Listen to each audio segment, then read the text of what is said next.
Welcome to my channel Bright Academy One Step Forward. My name is Rajan Kumar Chaudhary और लेकर आ गए एक नया वीडियो जिसमें हम आज कवर करेंगे एक्सरसाइज 5.2. ओके, एक्सरसाइज 5.2 इस वीडियो में हम कवर करेंगे और देखने वाले हैं कि क्या जो है क्वेश्चन है. ठीक है, तो इससे पिछला वीडियो जो था जो कि एक्सरसाइज 5.1 पर था और हमने एक्सरसाइज 5.1 के सारे क्वेश्चंस को कर लिए एंड जो भी कंसेप्ट था वो भी हमने सीखा. अगर आपने उस वीडियो को नहीं देखा है तो लिंक डिस्क्रिप्शन में दिया हुआ है जहां पर आप जाकर उस वीडियो को वॉच कर सकते हैं. अगर कंसेप्ट वीडियो वाला अगर छूट रहा है आपका तो कंसेप्ट वाले वीडियो को भी देख सकते हैं. तो इसी तरीके से जो है मेरे पूरे वीडियो को आप देख सकते हैं मेरे चैनल पर जाकर. तो अगर आपने सब्सक्राइब नहीं किया तो सब्सक्राइब कर लो, लाइक कर दो और शेयर कर दो. यहाँ पर शुरू करते हैं क्वेश्चन नंबर फर्स्ट से. तो फिल इन द ब्लैंक्स. यहाँ पर जो क्वेश्चन नंबर फर्स्ट का फर्स्ट पार्ट है यहाँ पर है ए गिवन है, डी गिवन है, एन गिवन है और nth टर्म फाइंड करना है. और मैंने आपको लेक्चर नोट्स के दौरान आपको मैंने एक फॉर्मूला दिया था जिसमें मैंने 3 स्टार लगाया था और अगेन यहाँ पर मैं 3 स्टार लगा रहा हूँ कि nth term is equal to a plus n minus 1 into d. ये फॉर्मूला है. इस फॉर्मूले को याद रख लो, बहुत ही ज्यादा इंपॉर्टेंट है. देख लो कितनी बार ये फॉर्मूला यूज हो रहा है. पिछले एक्सरसाइज में भी हमने इस फॉर्मूले का यूज किया था. बेसिकली इस फॉर्मूले का यूज करना नहीं पड़ा ज्यादा, बट हाँ यूज करोगे तो इस फॉर्मूले का ही यूज होगा वहां पर भी. तो इस तरीके से ये फॉर्मूला जो है हमारे लिए बहुत ही ज्यादा इंपॉर्टेंट है. सो यहाँ पर सब्स्टिट्यूट करना, वैल्यूज जो जो गिवन है वो यहाँ पर रखते जाओ एंड जो भी वैल्यूज आपको फाइंड करना वो इजिली आप फाइंड कर सकते हो. सो यहाँ पर A N is equal to A plus N minus 1 into d.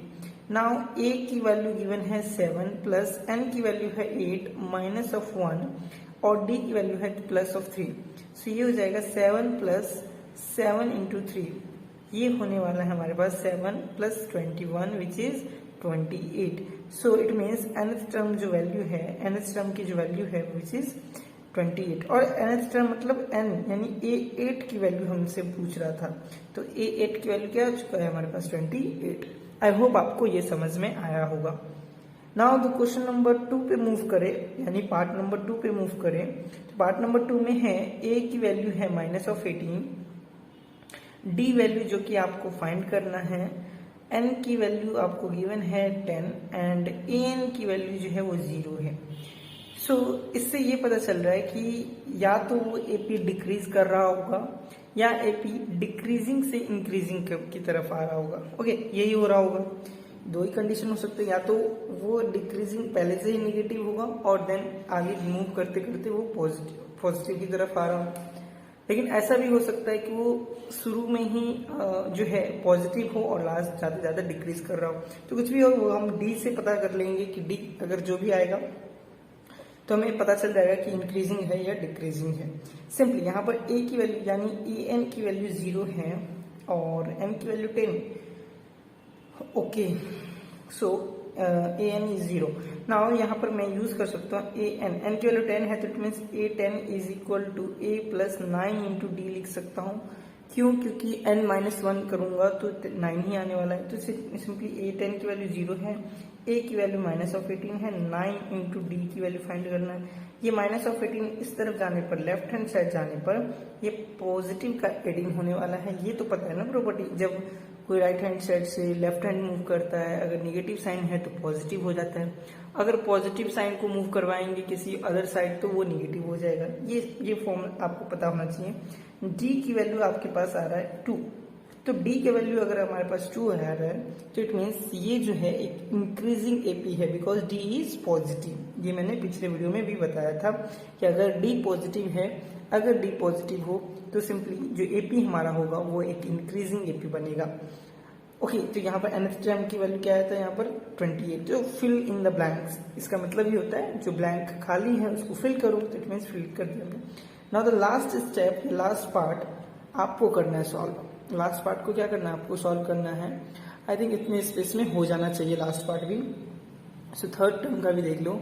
तो थर्ड टर्म में हम क्या बताने वाले हैं कि ए की वैल्यू हमें नहीं पता, ए एन की वैल्यू हमें पता है. तो A N is minus of 5, N is equal to 18 and D is equal to minus of 3. Now you have to find value of A, यानी फर्स्ट टर्म फाइंड करनी है।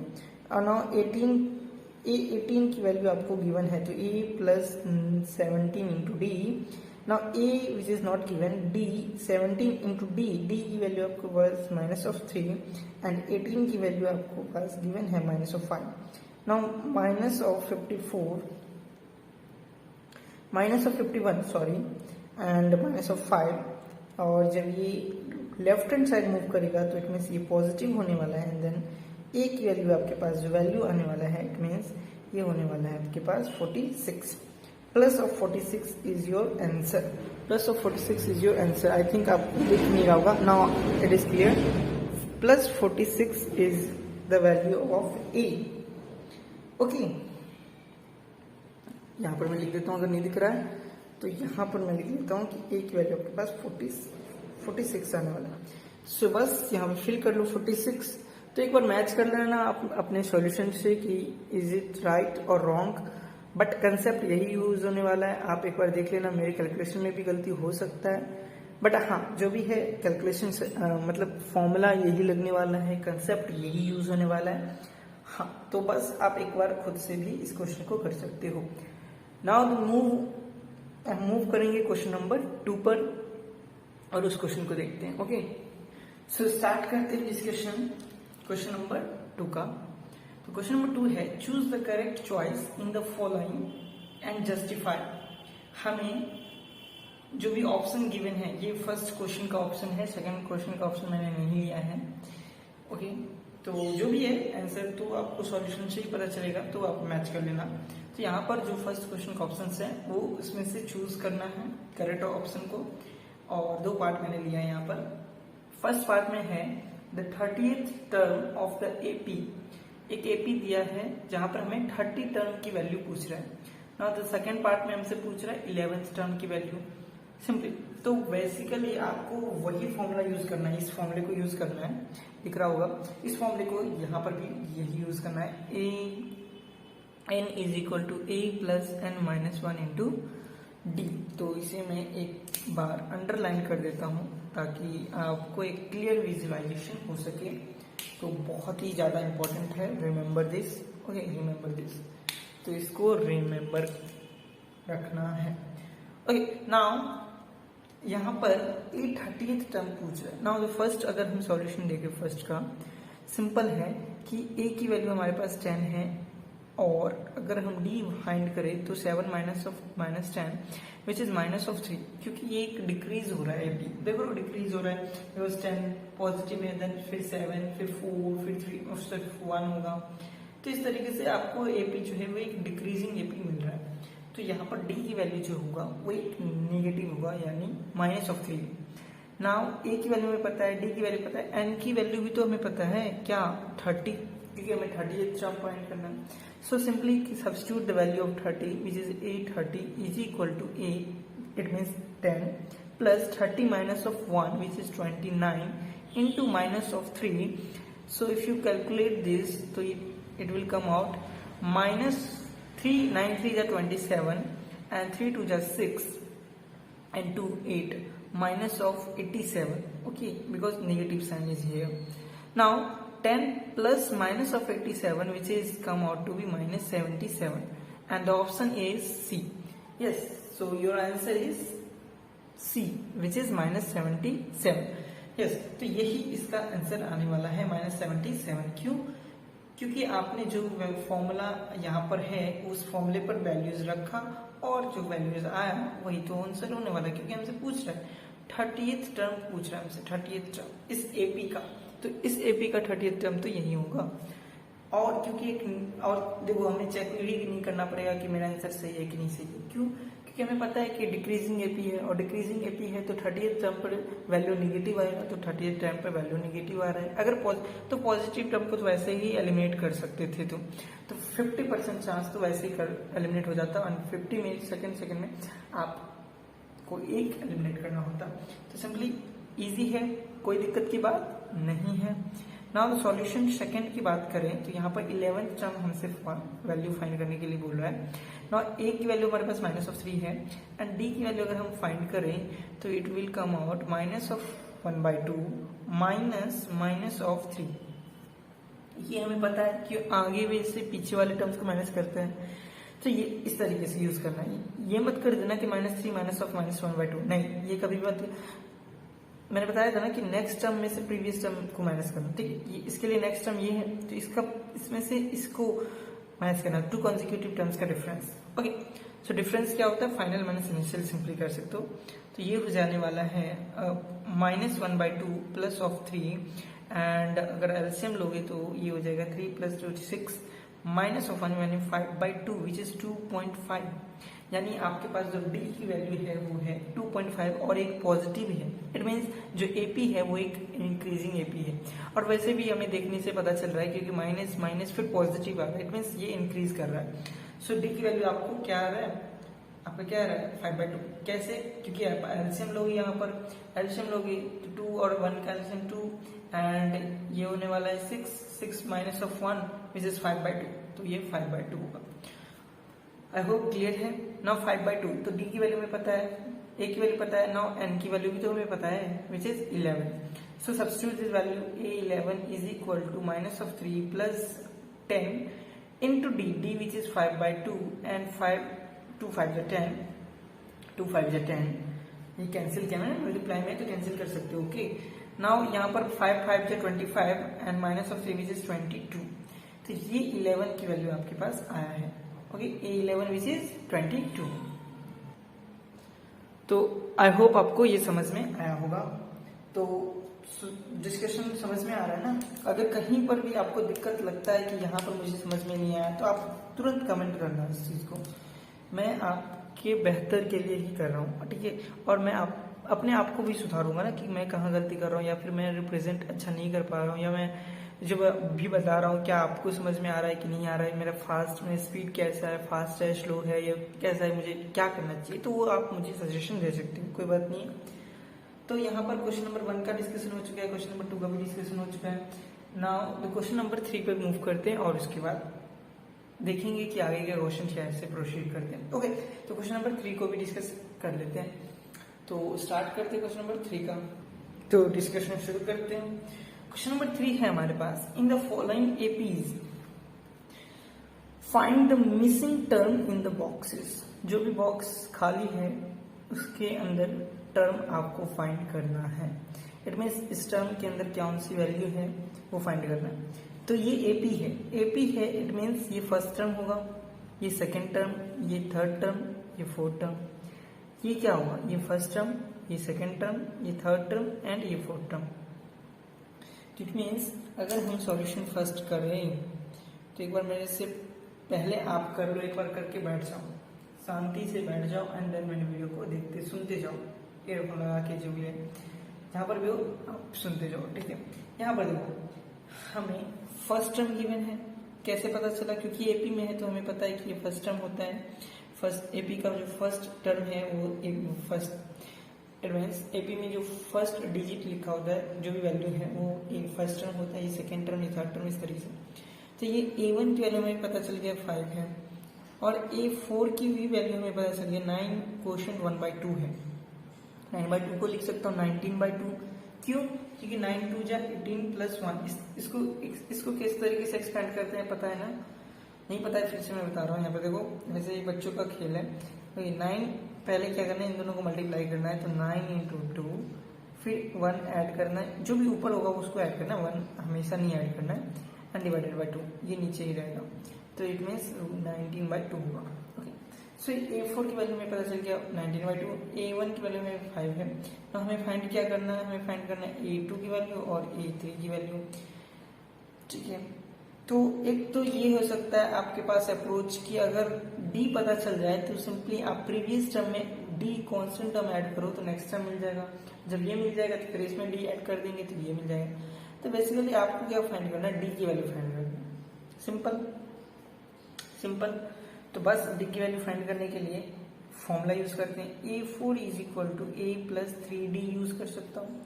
A4 की value आपके पास 19/2 है, नाउ A की value भी तो given है 5 + 3D।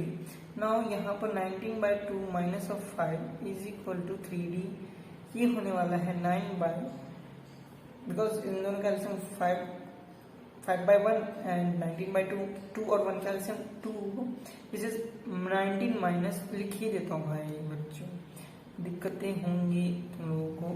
19 minus of 10 which is equal to 3d, so ये आने वाला है 9/2 into 3 is equal to d, so 3 जाना है 3/2, यानी d की वैल्यू जो है वो है 3/2। तो सिंपली सेकेंड टर्म क्या है फाइंड कर सकते हो, सेकेंड टर्म के लिए a प्लस डी फाइंड कर लो, और थर्ड टर्म के लिए a प्लस 2d कर लो। सो a प्लस डी क्या हो जाएगा, a plus D 5 plus 3/2, so 10 plus 10 13/2, तो ये हो गया 13/2। नाउ यहाँ पर 13/2 और प्लस डी कर लो 3/2, इट मीन 16/2 ये हो जाएगा। ऐसे भी कर सकते हो 5 plus 2 into 3, what is that 3 2, सो ये होने वाला है 8, और 8 वही तो होगा 16/2 को क्या लिख सकता हूँ, 80 तो लिख सकता हूँ, तो 8 आंसर इज राइट। तो आई होप आपको ये समझ में आया ना, ये समझ में आया। सो सेकंड पार्ट भी समझ लेते हैं। सेकंड पार्ट में आपको A2 की वैल्यू आपको गिवन है 13 और A4 की वैल्यू आपको पता है 3। अगर दो इक्वेशन है तो दोनों इक्वेशन से D की वैल्यू फाइंड कर सकते हो, A की वैल्यू फाइंड कर सकते हो, क्योंकि दो इक्वेशन से दो वेरिएबल आप फाइंड कर सकते हो। वेरिएबल कौन कौन से हैं हमारे पास, A और D। अगर ये दोनों किसी तरीके से पता चल जाए तो फर्स्ट टर्म और थर्ड टर्म फाइंड कर लेंगे। ए अगर पता चल गया तो फर्स्ट टर्म वैसे ही पता चल जाएगा, और डी अगर पता चल गया तो हम सेकेंड टर्म में डी ऐड करने पर थर्ड टर्म फाइंड कर लेंगे। वेरी इजी, सिंपली यूज करते हैं। A2 को क्या लिख सकता हूँ, a plus d using a formula. Using formula कौन सा, an is equal to a plus n minus 1 into d. इस फॉर्मूले को इतने बार लिखना कॉपी में, इतने बार लिखना कि आपको फ्यूचर तक याद रहे, बुढ़ापे तक याद रहे। सिंपली इतने ही चीजें फॉर्मूले को इतने याद रखना है, ठीक है। So an is equal to a plus n minus 1 into d. So n की वैल्यू 2 रखें क्योंकि सेकंड टर्म है, तो 2 माइनस 1 हुई होने वाली 1। इस तरीके से भी लिख सकते हो इसको। ना A4 को क्या लिख सकते हो, a प्लस 3 इंटू डी। बस वैल्यू रखो, A2 की value 13, a plus d and 3 is equal to a plus 3d। हाँ 3d। ना इसको सब्ट्रैक्ट कर लो, सब्ट्रैक्ट कर लो, सब्ट्रैक्ट कर लिया, ये कैंसिल। 13 में से 3 जाने पर ये हो जाएगा 10, और which is minus of 2d। Subtract कर लिया मैंने, इस फर्स्ट में से सेकंड को सब्ट्रैक्ट किया, so you will get 10 is equal to minus 2d and d is equal to minus of 5। d की वैल्यू माइनस ऑफ 5 है।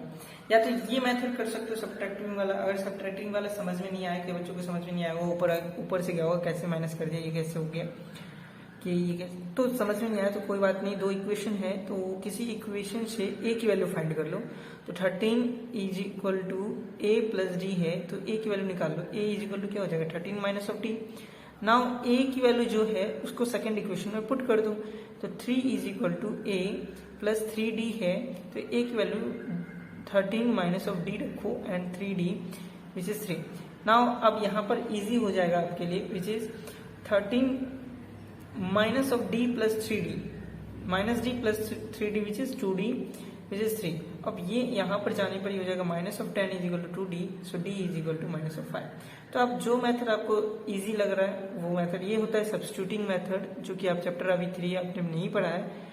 सो इस वजह से आपको ये चीज नहीं क्लियर हो रहा होगा कि इस तरीके से करेंगे। तो नेक्स्ट चैप्टर आपका यही होने वाला है, सब्स्टिट्यूटिंग मेथड, जहाँ पर एक वैल्यूज को निकाल कर दूसरे वैल्यूज में सब्स्टिट्यूट करना है। ये होता है एलिमिनेटिंग मेथड, जिसमें एक को एलिमिनेट करना होता है, एलिमिनेटिंग मेथड। अगर आपने पढ़ लिया है तो बढ़िया है। ये एलिमिनेटिंग होता है, ये सब्स्टिट्यूटिंग होता है। ओके, तो d की वैल्यू -5 एंड d की वैल्यू -5 सेम है, क्योंकि मैं प्रोसीजर सेम है। तो d की वैल्यू आपके पास -5 आ चुका है। हाँ, a की वैल्यू फाइंड कर लो, d की वैल्यू आप पता चल चुका है आपको, तो d की वैल्यू रखो यहाँ पर किसी एक इक्वेशन में। तो 13 is equal to a minus of 5, ये इधर जाने पर हो जाएगा 18। तो फर्स्ट टर्म आपके पास तो 18 आ चुका है, फर्स्ट टर्म 18। नाउ 13 में -5 ऐड करने पर ये हो जाएगा 8, और -5 ऐड करने पर ये हो जाएगा 3। ओके, क्लियर है, कोई दिक्कत की बात नहीं है। तो आई होप आपको अच्छे से समझ में आया होगा क्वेश्चन नंबर 3 का सेकंड पार्ट भी और फर्स्ट पार्ट भी। इस तरीके से क्वेश्चन नंबर 2 का भी इजी डिस्कशन किया हमने, किस तरीके से 30th टर्म 11th टर्म किस तरीके से फाइंड करें, और क्वेश्चन नंबर 1 का भी डिस्कशन किया। तो इस वीडियो में यहीं तक करेंगे। नेक्स्ट वीडियो जो भी होगा तो उसमें हम जो भी लेफ्ट क्वेश्चन है 5.2 के, वो हम कवर कर लेंगे अगले वीडियो में। तो बस आज के लिए इतना ही, नए पार्ट में नई वीडियो के साथ मिलेंगे। सो आज के लिए इतना ही, बस धन्यवाद, बाय बाय।